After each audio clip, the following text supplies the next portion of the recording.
안녕하세요. 서울 아산병원 사회복지팀에 근무하는 가정의학과 전문의 전성훈입니다. 저희가 코로나 때문에 이렇게 얼굴을 맛보고 만나지 못하고 언택트로 다시 만나게 됐습니다. 빨리 코로나 사태가 해결돼서 어르신들과 다시 얼굴을 맞대고 강의할 수 있는 시간이 빨리 왔으면 좋겠습니다. 오늘 제가 말씀드리려고 하는 강의는 고혈압과 고지혈증의 관리입니다. 그 중에서도 특별히 고혈압에 강조점을 둬서 말씀드리려고 합니다. 고혈압 얘기할 때 가장 많이 듣는 질문이 뭐냐면 고혈압 약을 왜 먹어야 되느냐 이런 말씀 많이 듣게 되는데, 고혈압 약을 먹어야 되는 이유는 고혈압을 먹는다고 해서 어떤 증상이 없어지거나 이런 것들은 아니지만, 고혈압 약은 고혈압의 합병증에 특히 뇌졸중을 예방하기 위해서 약을 드시도록 그렇게 생각해 주시면 좋겠습니다. 그래서 고혈압 약은 뇌졸중을 예방하기 위해서 먹는 거다, 그렇게 알아주시면 좋겠어요. 그럼 제일 처음에 우리가 건강하게 오래 사는 게 굉장히 중요합니다. 그래서 건강하게 오래 살려면 죽지 않아야 되고, 왜 어떤 원인 때문에 많이 죽는지를 살펴보게 되면 남자 여자에서 볼 수 있는데, 남자에서 지금 파랗게 올라가는 저 선들은 뭐냐면 암이 계속 증가하고 있는 거예요. 화살표가 들어가 있는 저기는 뭐냐면 2010년 정도 되는 건데, 녹색하고 빨간 녹색하고 그 다음에 주황색이 교차하는 건데, 심장질환하고 뇌혈관 질환이 2010년 정도부터는 남자들한테는 훨씬 더 심장질환이 많아지고 있어요. 여자들을 살펴보면 마찬가지로 암으로 인한 사망은 파란 줄이 계속 증가해서 올라가고 있고요. 그 다음에 2013년 정도에 심장병하고 뇌졸중이 서로 교차하게 됐는데, 뇌졸중은 점점 줄어들고 있고 심장증은 점점 올라가는 양상을 보이고 있어요. 이게 왜 뇌졸중은 줄어들고 심장은 올라가는지, 지금 의사들이 생각하기에는 뇌졸중은 여러분들이 뇌출혈이 많이 줄어드는 걸로 생각하고 있고요. 뇌출혈이 줄어드는 거는 혈압 관리를 과거에 비해서 고혈압 관리를 훨씬 더 잘 하시기 때문에 고혈압 때문에 생기는 뇌출혈이 많이 줄어드는 걸로 보여지고요. 그 다음에 심장병이 많이 생기는 이유는 뇌경색하고 심근경색이나 협심증하고 차이가 뭐냐면, 혈압으로 인해서는 주로 뇌 쪽에 생기는 뇌경색이나 뇌출혈이 많이 생기고, 고지혈증 때문에 생긴 거는 심근경색이나 심장 쪽에 질환이 많이 생기기 때문에 고지혈증이 점점 많아지면서 심장으로 가는 문제가 많아지는 걸로 그렇게 생각합니다. 그래서 심장질환이나 특히 뇌에 생기는 질병을 예방하기 위해선 고혈압을 치료하는 게 가장 중요합니다. 옆에 보면 연령별 사망 원인을 60세 이상에서 어떤 사람들한테 어떤 병이 문제되는지 뭐냐면, 보여드렸던 대로 1번은 암 때문에 많이 죽게 되는 거고요. 2번은 심장질환, 그 다음에 3위는 폐렴, 그 다음에 4위는 뇌혈관 질환, 당뇨병, 이런 것 때문에 많이 돌아가시게 됩니다. 그래서 그럼 암으로 인한 사망은 암검진 같은 걸 통해서 정기적으로 하는 암검진을 통해서 예방할 수 있고요. 심장질환, 뇌혈관 질환은 동맥경화 질환이기 때문에 동맥경화를 예방하기 위해서 노력하는데, 그거에 있어서 제일 중요한 게 고혈압 치료를 철저하게 하시는 게 중요합니다. 그 다음에 폐렴은 사실은 폐렴 예방주사도 중요하겠지만, 여러분들께서 매년 맞는 독감 예방주사가 훨씬 더 중요합니다. 그 다음에 당뇨병은 있을 때 잘 치료하는 것이 중요하다고 말씀드릴 수 있겠습니다. 그래서 사망 원인 추이를 한번 다시 요약해서 보면, 악성 신생물로 인한 사망은 계속 증가하고 있으니까 암검진 1년이나 2년마다 하라고 하는 암검진 정기적으로 반드시 하시면 좋겠고요. 그 다음에 심장질환으로 인한 사망이 증가되고 있고 60대부터 급증하는 걸 볼 수 있고요. 뇌혈관 질환은 다소 감소하고 있습니다. 그래서 건강하게 오래 살기 위해서는 암 예방해야 되고 동맥경화를 예방해야 되는데, 동맥경화를 예방하는 데 있어서 당뇨병이 중요한데 그건 나중에 따로 띄어서 말씀드리도록 할 거고요. 오늘은 그 다음에 중요한 고혈압과 고지혈증의 예방에 관해서 말씀드리도록 그렇게 하겠습니다. 그래서 동맥경화 예방을 위해서 제일 중요한 게 뭐냐면, 고혈압을 140에 90 이하로 유지해야 되고요. 그 다음에 고지혈증에 있어서는 우리 몸속에 나쁜 콜레스테롤인 절미도 콜레스테롤을 100 이하로 유지하는 게 무엇보다도 중요합니다. 당뇨병이 있으시다면 당화혈색소라는 거를 6.5% 이하로 유지할 수 있도록 잘 관리하셨으면 좋겠습니다. 심방세동이 있거나 혈관 질환이 있을 때 피를 맑게 하는 항응고 약물을 드시게 되는데, 이것도 잘 드시면 좋겠고요. 담배 끊는 거, 술 끊는 거에 대해서도 신경을 써주시면 좋겠습니다. 그 다음에 식이 조절, 규칙적인 운동, 적정 체중을 유지하는 게 무엇보다도 중요하다고 말씀드릴 수 있습니다. 그럼 고혈압에 대해서 말씀드리도록 하겠습니다. 고혈압으로서 생기는 유발되는 질환이 뭐냐면 고혈압의 합병증이라고 말씀드릴 수 있는데 고혈압에서 제일 치명적인 질환은 뇌출혈이라고 하는 겁니다. 뇌출혈이 많이 줄기는 했지만 뇌출혈이 발생하면 여러 가지 문제가 생길 수 있으니까 뇌출혈을 예방하기 위해서 고혈압 치료를 철저하게 하셔야 될 것 같고 그 다음에 뇌경색, 혈관성 치매라고 하는 것들이 뇌혈관 질환으로 인해서 올 수 있습니다. 심장으로 가는 심장병들은 협심증, 심근경색, 심장이 커지거나 심장이 제기능을 못하는 심부정 이런 것들의 문제가 될 수 있고요. 그 다음에 그 대동맥이 커져서 혈압 관리가 잘 안 되면 대동맥에 꽈리가 생길 수 있는데 이런 것들이 터져서 문제가 생길 수도 있고요. 그 다음에 그 망막으로 인해서 고혈압성 망막증이 생겨서 역시 혈관에 문제가 생겨서 그런 일이 생길 수도 있고요. 지금 많이 못 보지만 고혈압이 아주 관리가 잘 안 되면 콩팥이 망가져서 신장병이 생겨서 만성 신부전이 생기실 수도 있습니다. 그래서 먼저 많이 받는 질문이 있는데 이 질문을 먼저 대답을 하고 그 다음에 시작하도록 하겠습니다. 첫 번째로 약을 먹으면 평생 먹어야 되고 하는데 약을 안 먹고 있다가 내가 고혈압 증상이 생기면 약을 먹었으면 좋겠다. 젊은 사람들한테 특히 젊은 남자들한테 약 먹자고 하면 대답이 이렇게 나옵니다. 그럼 여기서 어려운 점이 뭐냐면 고혈압의 증상이 뭐냐? 고혈압의 증상이 없습니다. 그래서 고혈압의 증상이 없으니까 증상이 생길 때 먹는 건 말이 안 되는 거고요. 그러면 고혈압을 왜 약을 먹어야 되느냐? 아까 말씀드렸던 대로 뇌졸중이 생기기 때문에 뇌로 가는 혈관이 막히거나 뚫리거나 터지거나 이런 일이 생길 수 있으니까 그런 것들을 위해서 그 뇌졸중의 예방을 위해서 약을 먹는 거지 증상을 없애기 위해서 약을 먹는 건 아닙니다. 그 다음에 또 많이 먹는 건 내가 두통 때문에 고혈압이 뒷머리가 아파서 병원에 왔고 그래서 약을 먹기 시작했는데 혈압은 정상인데 두통은 좋아지지 않는다 이런 말씀들도 많이 하시는데요. 두통의 원인이 고혈압일 수도 있지만 고혈압 때문에 오는 두통은 그렇게 많지 않습니다. 그래서 고혈압 때문에 그 두통이 생기는 게 아닌 경우도 훨씬 더 많기 때문에 두통을 진단해야 되는데 두통을 진단해서 두통 치료를 하시는 게 적절한 얘기입니다.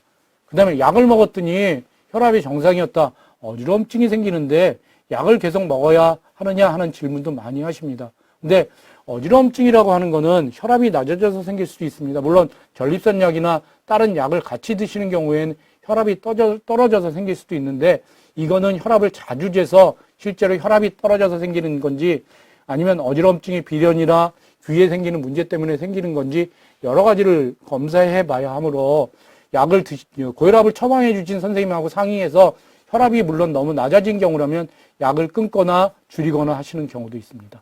그 다음에 약만 먹으면 무슨 방법이 있냐, 이건 당장 그 약을 어떻게 혈압을 치료하는 게 아니니까 약 말고 다른 방법으로 혈압 조절하는 방법으로 알려줘야 하는 거 아니냐, 너 약 팔아먹으려고 약 처방해 주는 거 아니냐, 이런 얘기도 많이 말씀하시는데 약 말고 혈압을 조절하는 방법은 체중을 줄이는 게 가장 효과적이긴 한데 우리 어르신들은 체중을 줄였을 때 여러 가지 문제가 생길 수 있고요. 그 다음에 싱겁게 먹는 거나 그다음에 운동 열심히 하는 거나 이런 것들이 혈압을 떨어뜨릴 수 있는 방법이기는 하지만 이것들이 경미한 경증의 고혈압에서만 효과가 있고 조금 나빠진 중증의 고혈압 이상에서는 효과가 없는 거기 때문에 이런 것들을 물론 하시긴 하셔야겠지만 고혈압 약을 먹는 게 현재로서는 차선으로 말씀드릴 수 있겠습니다.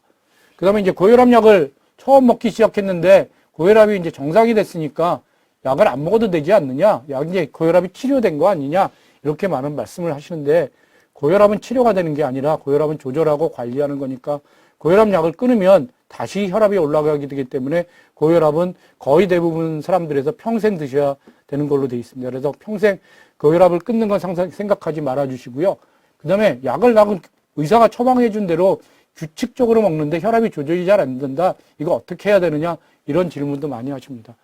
고혈압 약을 먹게 되면 제일 처음에는 한 가지를 먹게 되지만 조절이 안 되면 의사들이 하는 방법은 여러 가지 기전이 다른 여러 가지 혈압약을 많이 쓰게 되고요. 그래서 2가지, 3가지, 많이 쓰면 4가지도 쓰게 되고 그다음에 약의 용량을 올리기도 하는데 부작용을 없애기 위해서는 약을 여러 가지 적은 양의 약을 여러 가지를 믹스해서 처방하는 것을 많이 사용하고 있습니다.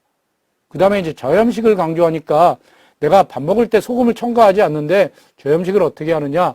근데 사실 우리나라 음식에서는 국하고 김치에 소금이 제일 많이 들어있어서 그 싱거운 김치나 싱거운 국을 먹지 않으면 사실 저염식이 되지 않는데 실제로는 대부분의 사람들은 그 국하고 김치가 없으면 식사를 잘 못하니까, 특히 식사가 맛이 없으니까 그냥 소금을 첨가하지 않는데 저 음식은 어떻게 하느냐? 어렵긴 하지만 저 음식에 대해서 다시 한번 강조해 드리긴 하지만 그냥 맛있게 드시고 약을 잘 드시는 게 더 좋지 않겠나, 그렇게 말씀드리려고 합니다. 그 다음에 혈압이 항상 변하는데 이 혈압계가 잘못된 거 아닌가, 이런 말씀도 많이 하시는데요. 지금 팔뚝에 지는 혈압계는 믿을만 해졌습니다. 과거에 팔목에 지는 혈압계가 있을 때는 그 믿을 수 없어서 이제 퇴출됐고요. 팔목에 지는 전자혈압계는 병원에서도 사용할 수 있을 정도로 그 믿을만 하니까 그거는 걱정 안 하셔도 되고요. 혈압이 항상 변하는 게 정상이어서 그렇습니다. 조금씩이라도 혈압은 항상 변하는 거기 때문에 혈압계는 팔뚝에서 재는 거라면 믿으셔도 됩니다. 나이가 들면 좀 혈압이 높아지지 않느냐, 그래서 나이가 들면 혈압약을 조금 높아도 안 먹어도 되지 않겠냐, 이런 말씀을 많이 하시는데, 이게 나이가 들면 혈압이 좀 높아진다고 생각하는 건 의사들 의견으로는 80 정도 됩니다. 그래서 60이나 70 정도 되시는 분들은 같은 기준으로 약물 치료를 하시도록 그렇게 해주시면 좋겠습니다. 그러면 고혈압의 정의를 보면 고혈압의 정상은 120에 80 이하를 정상으로 보고요. 120에 80에서 140에 90까지는 전 단계 고혈압이라고 말씀드릴 수 있고, 140에 90에서 160에 100 정도는 1단계 고혈압, 160에 100 이상 되면 2단계 고혈압, 180에서 110 이상 나오는 경우에는 고혈압 위기라고 말씀드릴 수 있겠습니다. 대개 약물 치료는 2단계에서 먼저 시작하게 되겠습니다. 그 다음에 수축기 단독 고혈압이라고 하는 건 위의 혈압과 아래 혈압 두 가지가 있는데, 위의 혈압은 140에 이상 높으면서 아래 혈압은 낮은 경우를 말씀드릴 수도 있습니다. 그래서 이런 경우에도 노인들한테 많이 생기고 있지만 약물 치료하는데 그 필요한 것으로 알려져 있고요. 기립성 저혈압은 일어났을 때 혈압이 갑자기 떨어져서 어지러움증이나 이런 게 생길 수 있는데, 고혈압 치료가 잘 되거나 아니면 여러 가지 이유에서 기립성 저혈압이 나타날 수도 있습니다. 목표혈압은 일반적인 치료 목표는 140에 90 이하로 치료하는 게 좋겠고요. 심내질환, 그다음에 뇌혈관, 관상동맥 질환이 동반됐을 때는 지금 동맥경화가 있는데, 이런 경우에도 140에 90 이하 정도로 유지하면 바람직한 걸로 되어 있습니다. 노현삭 고혈압에서는 80세 미만에서는 똑같이 140에 90을 기준으로 잡고요. 80세 이상 된 분들은 150에 90 정도 혈압이 약간 정도 높다고 해도 약물 치료를 시작하지는 않습니다. 고혈압 전 단계에서는 약물 치료에 적용이 되지 않고요. 적극적인 생활 개선, 그다음에 추적 관찰을 권고하고 있습니다. 고혈압의 원인은 대부분에서 잘 모르거든요. 그래서 원인 검사를 많이 하지는 않고요. 2차성 고혈압이라고 하는 콩팥이 나빠지거나 내분비 질환이라고 하는 건 부신에서 여러 가지 호르몬이 분비됐을 때 고혈압이 생길 수도 있고, 약물로 인해서 고혈압이 생길 수 있습니다. 그래서 대부분 잘 모르기 때문에 그 약물 치료를 바로 시작하기도 하는 겁니다. 그래서 고혈압의 가장 정밀 검사가 뭐냐 하면 혈압을 자주 재는 겁니다. 그래서 혈압의 변동이 어떤지, 아침에 혈압을 쟀을 때, 저녁에 혈압을 쟀을 때 어떻게 됐는지 이런 걸 알 수 있고요. 아니면은 24시간 동안 지금 그림에 보시는 것처럼 혈압계를 켜고 내가 어떤 일을 하고 그다음에 일기를 쓰셔서 혈압이 어떻게 변하는지 보는 건데, 혈압이 정상적인 사람인 경우에는 아침에 혈압이 좀 높게 나오고요. 주무실 때는 확실하게 혈압이 떨어지고, 그다음에 그 가정에서는 좀 안정된 상태에서는 혈압이 떨어지고, 그다음에 흥분하거나 일할 땐 좀 올라갈 수 있는 이런 패턴을 보이는데, 그런 패턴이 없어지는 분들한테는 문제가 되실 수 있어서 혈압의 가장 정밀 검사는 24시간 혈압 체크를 하는 검사입니다. 고혈압이 그래서 발견되면 어떤 검사를 하게 되냐면, 혈압의 변동이 심한 경우에는 지금 말씀드렸던 대로 24시간 혈압 검사를 해서 정확하게 혈압인지 아닌지, 약을 먹었을 땐 약이 잘 듣는지. 근데 이게 좀 불편하고 어려우니까 의사들이 제일 먼저 권유하는 방법은 집에서 혈압계를 아침 저녁으로 재서 2주 이상 재서 한번 가져와 보시도록 하십시오. 이렇게 말씀드리는 거고요. 그 다음에 2차성 고혈압을 확인하기 위해서 신장이나 부신에 문제가 없는지 소변검사, 혈액검사 이런 것들을 하고, 그 다음에 복부 초음파 복부 CT를 하는데 혈관, 신장이나 부신에 문제가 없는지 확인하기 위해서 검사를 하게 되고요. 그 다음에 이제 합병증이 있을 거라고 생각되거나 아니면 제일 처음에서도 심전도, 안저검사, 흉부 촬영 같은 걸 하기도 하고요. 필요한 경우에는 뇌혈관 합병증이나 심장 합병증이 의심된다면 뇌혈관 검사나 심장 정밀 검사를 하기도 합니다. 그 다음에 혈압이 여러 가지로 변하는 경우가 있는데 두 가지가 있을 수 있으세요. 병원에만 오르면 혈압이 올라가는 경우, 병원에만 혈압이 정상인 경우가 있는데, 병원에서 혈압이 정상인 경우를 가면고혈압이라고 하고 병원에 올라오면 배기고혈압이라고 말씀드립니다. 가면고혈압이 제일 문제인데 가면고혈압의 문제는 뭐냐면 혈압이 병원에 와서 정상이기 때문에 의사들이 정상으로 생각하고 약을 안 주게 되거든요. 근데 실제로는 직장고혈압이라고 해서 업무 스트레스나 인간관계, 담배 피는 것 때문에 직장에 가기만 하면 혈압이 올라가고 그다음에 정상적으로는 야간에 혈압이 낮아져야 되는데 야간에 혈압이 올라간다거나 이른 아침에 고혈압이 나거나 이런 일이 생길 수 있는데 이런 것들은 24시간 혈압 검사를 통해서 알 수 있습니다. 배기고혈압은 병원에 왔을 때만 혈압이 좀 높아지는데 생각보다 많이 올라가는 경우가 있는데 배기고혈압도 적극적으로 치료하시는 게 좋겠다고 그 의견을 주는 의사들도 많이 있습니다. 그래서 집에서 혈압을 재는 게 굉장히 중요한데 혈압을 여러 가지 경우에 잴 수 있지만 제일 중요한 건 같은 시간에 쟀으면 좋겠고요.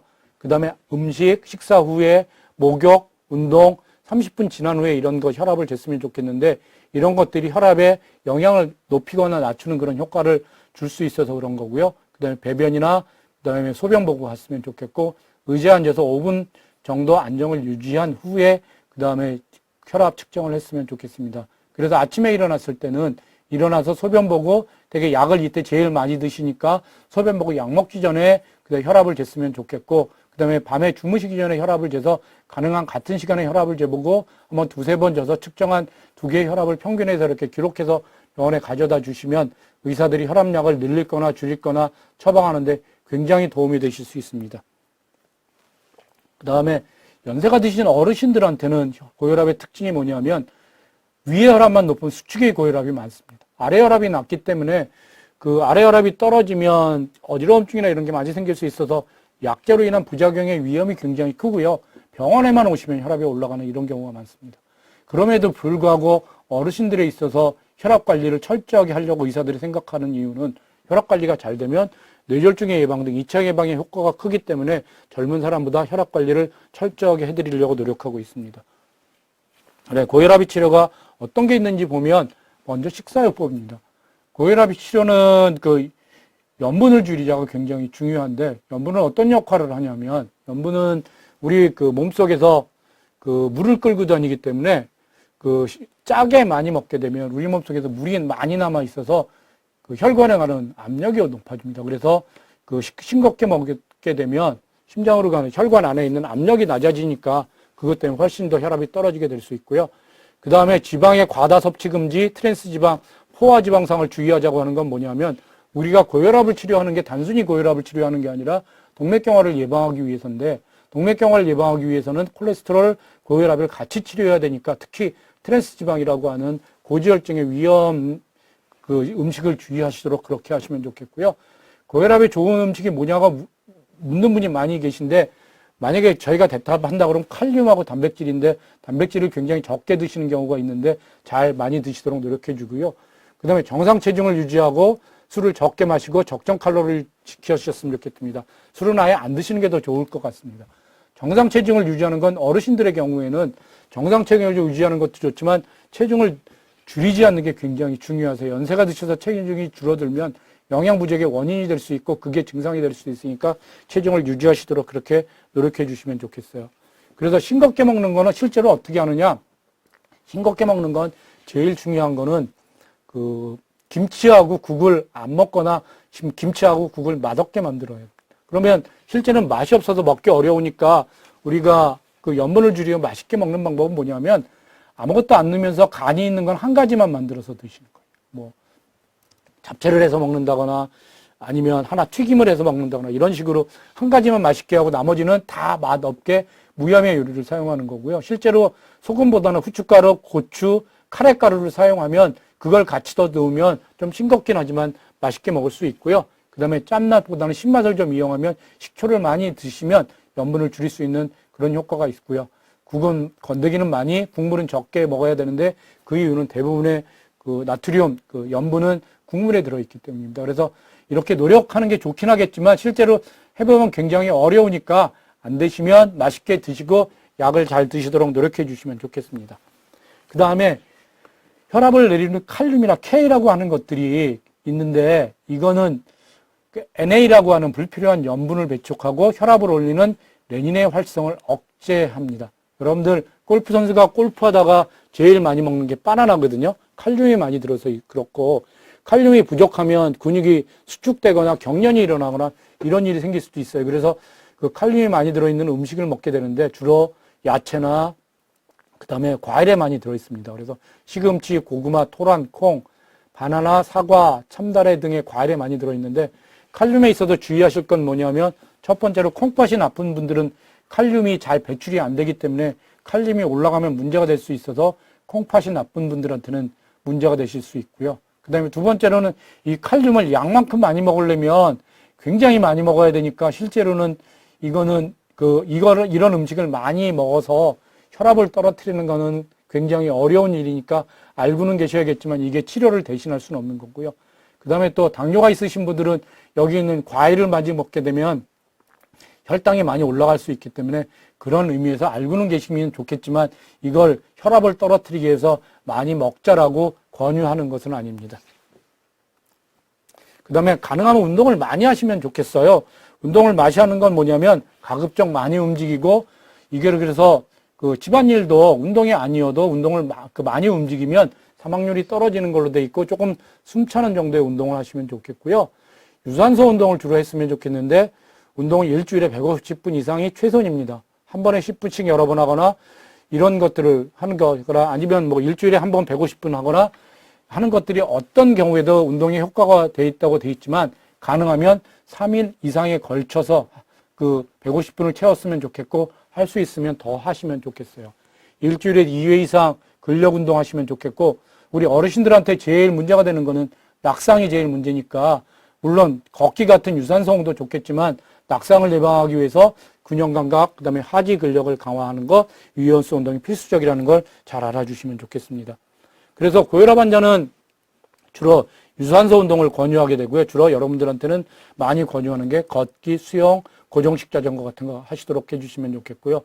무산소 운동은 지금 그 헬스클럽에다가 무거운 걸 들거나 이렇게 당기거나 하는 것들을 아주 세게 하면 그 과정에서 혈압이 올라갈 수 있기 때문에 물론 하시던 분들은 문제가 없겠지만 갑자기 하시는 분들은 굳이 고혈압이 있으신데 그 무산소 운동을 하시려고 노력하실 필요는 없어요. 그래서 그 근육 운동을 하더라도 그렇게 심하지 않도록 노력해 주시면 좋겠고요. 운동의 강도는 되게 맥박수가 분당 100회 정도, 운동에서는 주당 3번 내지 5번, 지속기간으로는 준비운동 10분, 본혈량 10분, 정리운동 10분 이런 정도로 한 50분 정도 이렇게 해주시면 좋겠고요. 그 다음에 운동 시간은 어느 정도 했으면 좋겠냐? 한 150칼로리는 소일이 할 수 있는 그런 정도의 운동을 해주시면 좋겠고 혈압의 180에 110 이상 경우에는 운동보다는 약물 치료를 먼저 하셔야 됩니다. 그래서 실제로 150칼로리를 소비하기에는 운동량을 살펴보면 집안일도 꽤 힘든 일이어서 되게 45분에서 1시간 정도 그 다음에 저희가 천천히 걷는 4.5km 정도로 걷는 거는 되게 35분 정도, 그 다음에 자전거 타기 30분, 그 다음에 수영 20분, 만약에 좀 더 익숙하셔서 뭐 뛰기나 계단 오르기 하신다면 15분 정도 하시면 운동량이 채우실 수 있으세요. 그래서 여러분들 같은 경우에는 걷기를 하실 수 있도록 그렇게 권유해 드릴 수 있습니다. 그 다음에 운동에서 제가 설명해 드리고 싶은 운동 부하 검사인데 내가 운동을 하는데 이게 내 심장이 견딜 만한지 한번 알아보고 운동을 하시도록 그렇게 하셔야 되는 경우도 있어요. 그래서 운동 부하 검사의 원리는 뭐냐면 심장으로 가는 그 혈액 공급이 원활한지 심장을 부담을 줘서 심장이 제 기능을 하는지 알아보는 검사고 심전도를 붙이고 그다음에 혈압계를 가지고 그 심장의 부담을 올려서 하는 검사인데 여기에 문제가 없을 때 그만큼 운동을 하실 수 있도록 그렇게 생각해 주시면 좋겠어요. 그래서 운동 부하 검사를 언제 하느냐? 동맥경화의 위험군인데 내가 심장병이 생길지도 모르는데 운동을 세게 하고 싶거나 특히 40세 이상, 50세 이상 여자가 높은 강도의 운동을 하고 싶다고 하시면 운동 부하 검사를 통해서 내가 이 정도 운동을 해도 되는지 한번 확인해 보시면 좋겠고요. 가슴에 통증이 있는 경우 반드시 운동 부하 검사를 통해서 심장에 문제가 없는지 그래서 우리가 운동할 때 가슴에 통증이 온다 그러면 안정성 협심증 같은 것들이 가장 의심되기 때문에 가슴에 통증이 있을 때 그 운동 부하 검사를 해보고 시작하실 수 있도록 그렇게 해주시면 좋겠고요. 그래서 운동이 고혈압에 미치는 영향을 보면 운동하는 중에는 혈압이 조금 올라갈 수도 있으세요. 그래서 그렇지만 운동 후에는 혈압이 굉장히 많이 떨어지는 걸 볼 수 있는 사람도 있고요. 장기적으로 운동을 꾸준하게 오래 하시면 혈압이 떨어뜨리는 효과를 보실 수 있습니다. 그 다음에 고혈압약을 처방하게 되는데 고혈압약은 여러 가지를 생각해서 우리가 고혈압약을 처방하게 됩니다. 물론 이건 의사들이 알아서 할 거긴 하지만 한 가지씩 말씀드려 보면 50세를 기준으로 해서 50세가 넘었느냐, 50세가 안 됐느냐 이런 것들을 그 다음에 기준으로 해서 혈압약을 처방하게 되는데요. 그 다음에 50세가 되게 넘어가면 칼슘 채널 브라카라고 해서 노바스크 같은 약을 많이 처방하고요. 그 다음에 고혈압약을 말고 다른 약이 어떤 것들이 있느냐 그런 것들을 많이 생각해서 혈압을 처방하게 되는데 당뇨가 있는지 콩팥이 나쁜지 심장에 문제가 없는지 전립선 비대증이 있는지 이런 것들을 확인해서 거기에 좋은 약을 처방하게 되고요. 그 다음에 이제 혈압약이 여러 가지 작용 기전이 있는데 혈관에 직접 작용해서 혈관을 느리게 하거나 아니면 소변을 많이 보게 하거나 칼슘 통로 차단제, 상승 뭉치 차단제, 베타 차단제, 알파 차단제 여러 가지가 있어서 이런 것들을 적절히 조합해서 쓰면 혈압이 훨씬 더 잘 떨어지는 효과를 가질 수 있어요. 근데 이럼에도 불구하고 혈압이 잘 조절이 잘 안 되면 작용 기전이 다른 이뇨제, 그다음에 칼슘 통로 차단제, 그다음에 베타 차단제 뭐 이런 것들을 믹스해서 쓴다거나 혈관 차단제까지 해서 4가지를 믹스해서 쓴다거나 이런 것이 있을 수 있고요. 그다음에 그래도 한다면 한 가지의 용량을 늘리는 겁니다. 우리가 의사들이 용량을 늘리지 않은 이유는 한 가지 약을 용량을 늘려서 많이 쓰게 되면 부작용이 생길 수 있어서 부작용이 생기지 않도록 하기 위해서 그런 것들이고요. 그 다음에 고혈압약에 잘 알려진 부작용은 뭐냐면 기침, 두통, 변비, 하지부정, 성기능장애, 어지러움증 여러 가지가 있을 수 있지만 의사들이 부작용에 대해서 미리 알고 있어서 체크하고 약을 처방하니까 크게 걱정하지 않으셔도 될 것 같습니다. 세계보건기구가 발표한 세계 주요 사망 원인 1, 2위를 보면 심혈관 질환, 뇌혈관 질환 등 혈관계통 질환 때문인 것으로 알려졌습니다. 고혈압, 고지혈증, 뇌졸중, 심근경색 등 대부분의 성인병 역시 혈관이 막히는 데서 오는 병인데요. 오늘 건강플러스에서는 아무리 강조해도 지나치지 않은 혈관 관리의 중요성과 혈관을 관리하는 방법에 대해서 알아보겠습니다. 우리 몸은 나이가 먹어감에 따라 노화가 진행됩니다. 각종 장기와 피부뿐 아니라 혈관도 노화가 진행되는데요. 혈관이 노화되면 폭이 좁아지고 탄력을 잃으며 조금씩 단단해집니다. 이런 상태에서 음주나 흡연, 과식, 스트레스 등 외부적인 요인이 더해지면 혈액과 직접 접촉되는 혈관 내피에 지방이나 유해한 콜레스테롤이 쌓이게 되는데요. 이렇게 쌓여진 콜레스테롤 성분이 혈관 노화 현상인 동맥경화를 유발하고 이 동맥경화가 불안정해지면 혈관 내 혈전의 촉발 인자가 됩니다.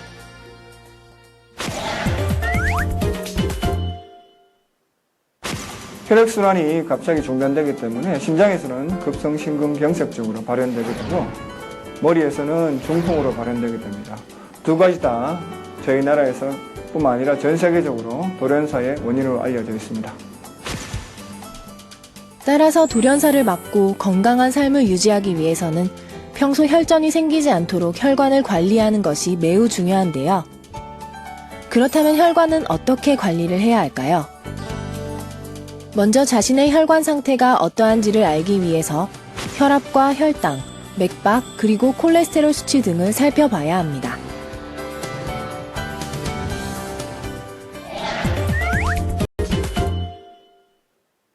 첫째로는 혈관이 탄력이 좋아야 하고 딱딱하게 굳어서 뻣뻣하지 않아야 합니다.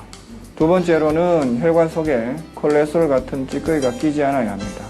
그러기 위해서는 평소 정기적인 검진을 통해서 혈압, 혈당, 맥박, 콜레스테롤 등의 수치를 확인하시고 평소에 관리하시는 게 중요하겠습니다. 자신의 혈관 상태를 파악했다면 건강한 혈관을 만들기 위해 식습관과 운동, 생활 방식 등에서 노력을 해야 하는데요.